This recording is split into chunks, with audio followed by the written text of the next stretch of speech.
My name is Claire Bennett. I'm 43 years old, a successful novelist living in a quiet brownstone in Brooklyn. People think I live a dream life, quiet mornings with coffee and my cat, afternoons spent tapping away at stories that have made me a household name in certain literary circles. But the truth is, I write about love because it's the one thing I've never managed to keep. 10 years ago, I left the man I loved standing alone at the altar. No explanations, no letters, just silence. His name was Daniel Reed, and I've thought of him every day since. It wasn't because I didn't love him. God, I did. But the night before our wedding, I received a phone call that changed everything. One of those calls that cuts your breath short and rearranges your reality. My father had collapsed in London. Terminal, they said. I booked the first flight out, heartbroken and terrified, and never looked back. I told myself I'd explain everything when the time was right. But time is tricky. It stretches when you need it to shrink. And after the funeral, and the settling of affairs, and the grief that followed, I convinced myself that Daniel would never want to hear from me again. And so, I vanished. I finished the manuscript we started together in our little apartment, the one he'd begged me to write. It became a bestseller. I dedicated it to D. I thought that was enough. But some ghosts don't haunt. They hum, like now, as the train slides north past sleepy towns and leaf-strewn woods. I'm not sure what I expect from this reunion. Maybe I just want to see his face. Maybe I want to see if he's aged like I have, if he's moved on, if he remembers the way we used to dance in his kitchen, barefoot and laughing, with music low and candles. Flickering, God, I remember every line of that night. The night he told me he loved me. He whispered it while brushing my hair behind my ear. Not like a movie moment, but like a promise he never planned to break. And I did. At the time, I didn't know how to grieve and hold love in the same breath. I thought by leaving, I was sparing him the weight of my unraveling. Now, a decade later, I wonder if that silence hurt more than the truth ever would have.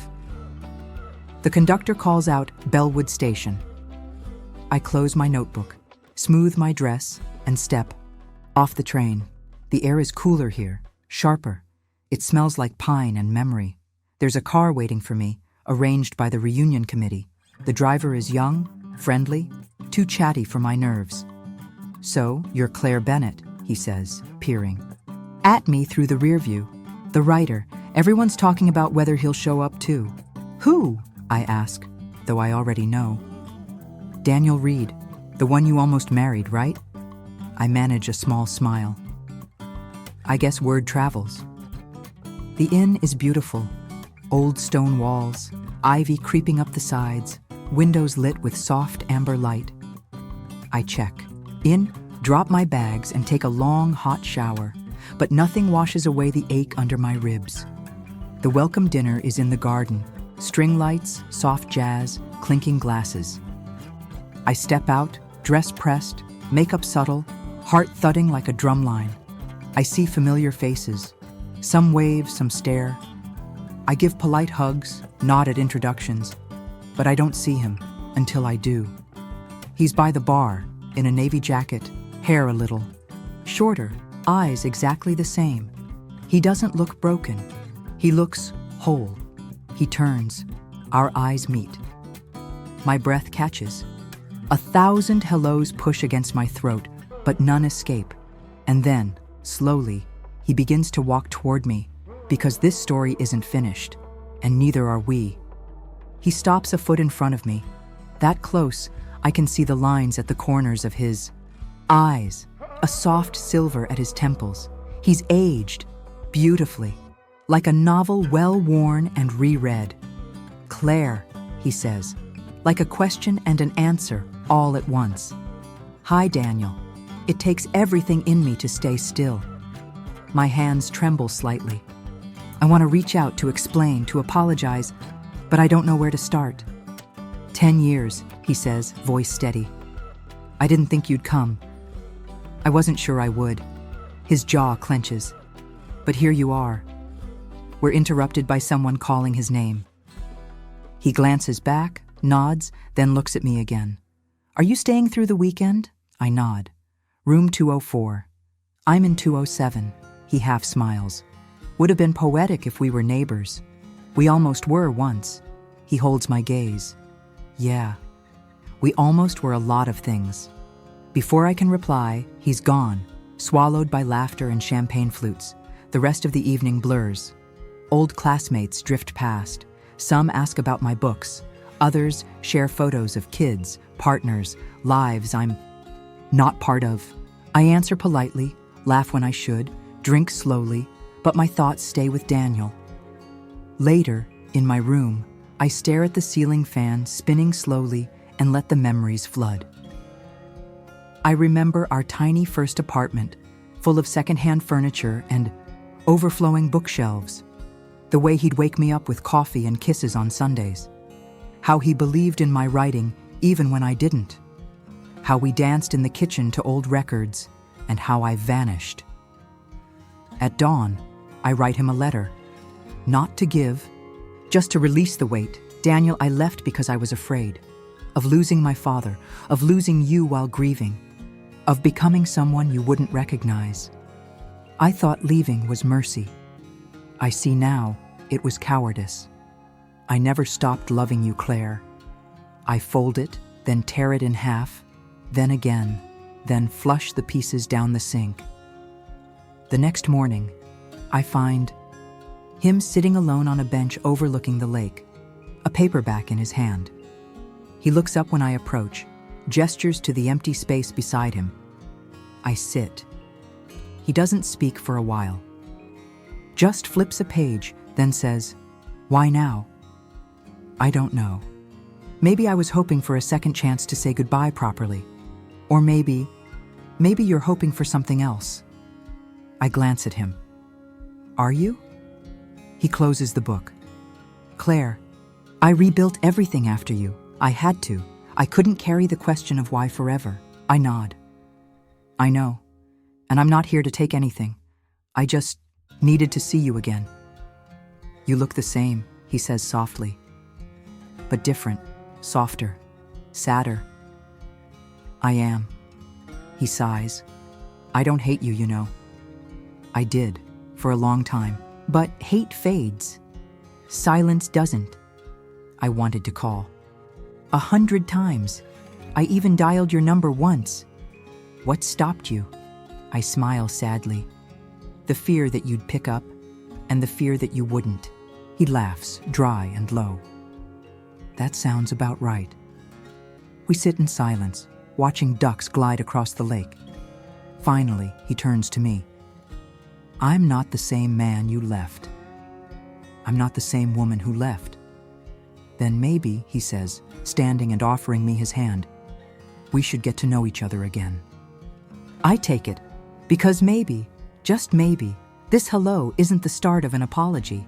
Maybe it's the beginning of something new. The rest of the weekend is a delicate dance.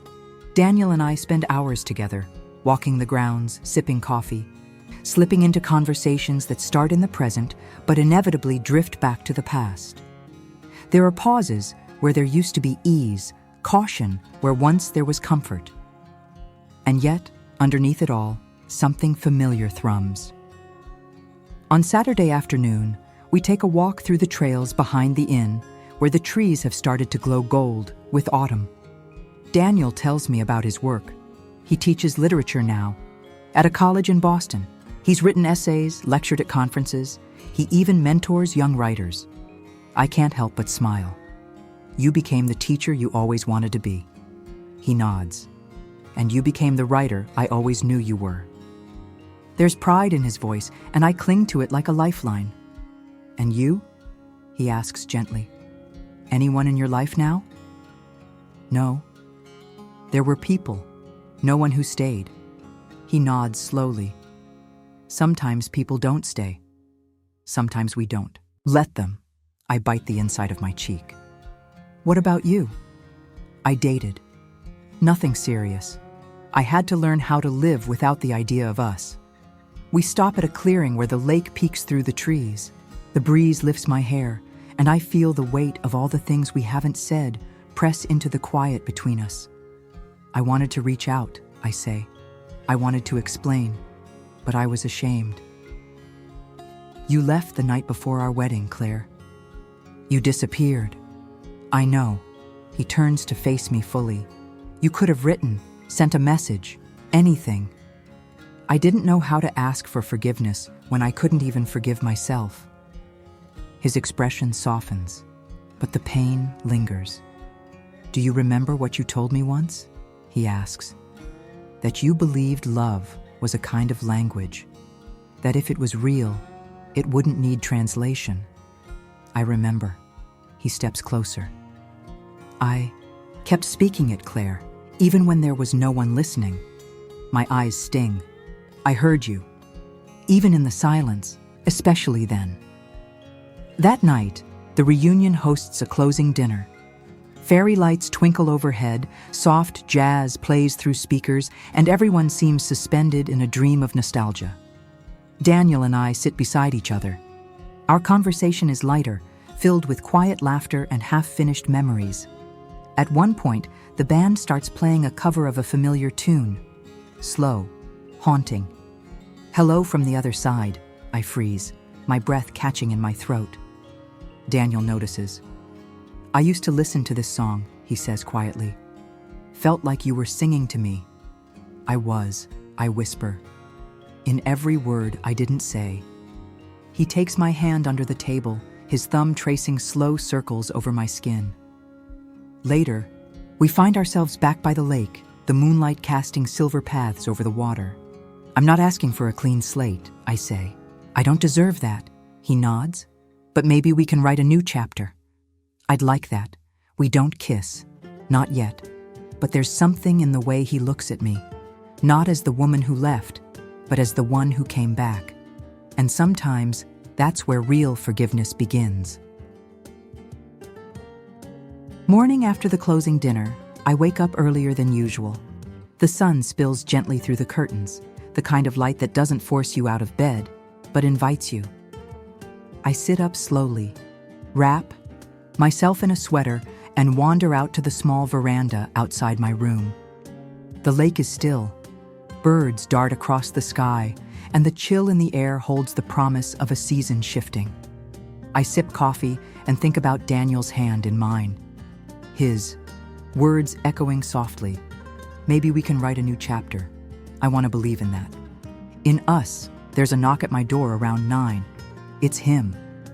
Walk? He asks. We return to the trail, now familiar. Today, our conversation meanders. Books we've read, music we love, cities we've always wanted to visit. It feels easy. Again, and the ease is almost more painful than the tension was. Because now, I know what it's like to lose him. We stop by a bench that overlooks the lake. He turns toward me, resting one arm along the backrest. I've been thinking, he says, about how much we've both changed and how some things haven't. I nod. I've changed a lot, but I never stopped wishing I could rewrite that day. His voice lowers. Do you think there's a version of us that makes sense now? I think there's a version of us that's wiser, quieter, but still alive. He smiles. I like that version. That evening, the last of the reunion guests check out. The inn becomes quieter, almost sacred. Daniel and I stay one more night. We agree, no expectations, just one last dinner together. We book a small table at a nearby vineyard restaurant. Candlelight, wine, laughter. The kind of night that feels suspended in its own time zone. Over dessert, he says, "What happens after this?" I take a breath. I go back to Brooklyn. You go back to Boston. And we talk. We stay in touch. We figure it out slowly. No more running. No more silence. He reaches across the table, brushes my fingers. I can't promise I won't still be a little angry sometimes. I wouldn't believe you if you did. He chuckles.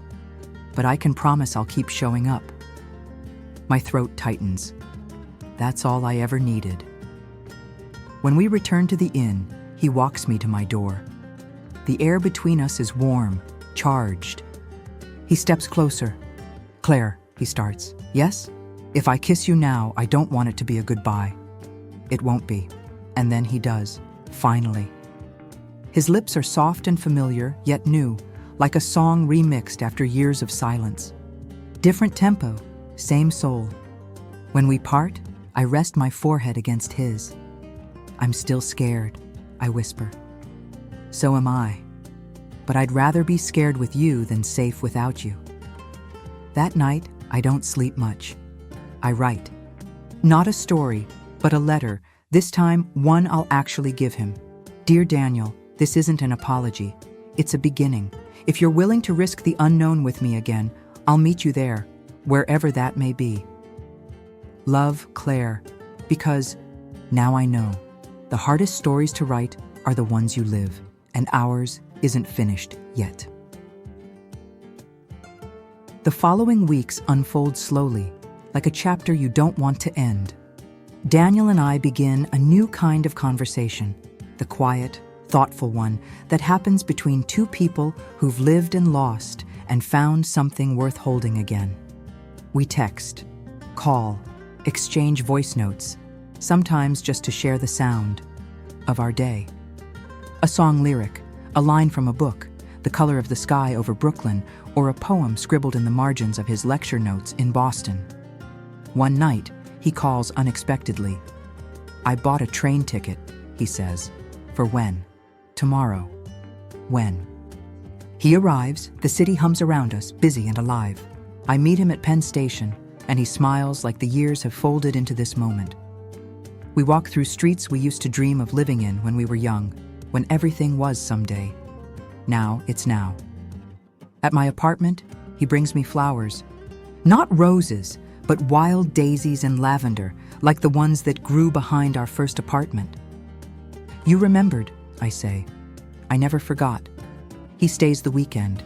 We cook, visit a museum, sit on my fire escape drinking wine, legs tangled, his head resting against mine. It feels ordinary in the most extraordinary way. On his last night, he pulls out a notebook. "I started writing again," he says. "This time, not for students or essays, just for me." I flip through pages filled with his thoughts, and I stop at a poem titled, "Hello." It's not a copy of the song. It's something else, something softer, a greeting, a hope, a homecoming. "May I?" I ask. He nods. I read it aloud, voice trembling. "Hello from the stillness, not the storm. From the after, not the ache. From the place where I waited, for you to turn back and break. The silence with one small word. Hello." I look up, eyes stinging. He reaches out, takes my hand. "I wrote it the night we kissed.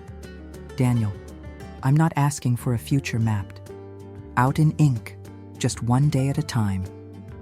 One page at a time," I whisper. We spend the rest of the night writing. In silence, in touch, in presence. A new story, beginning not in perfection, but in truth. Before he boards his train the next day, he kisses me like he means it, like he believes in it, in us. "I'll be back soon," he promises. "I'll be here." And as the train pulls away, I wave. Not goodbye, just hello. Again.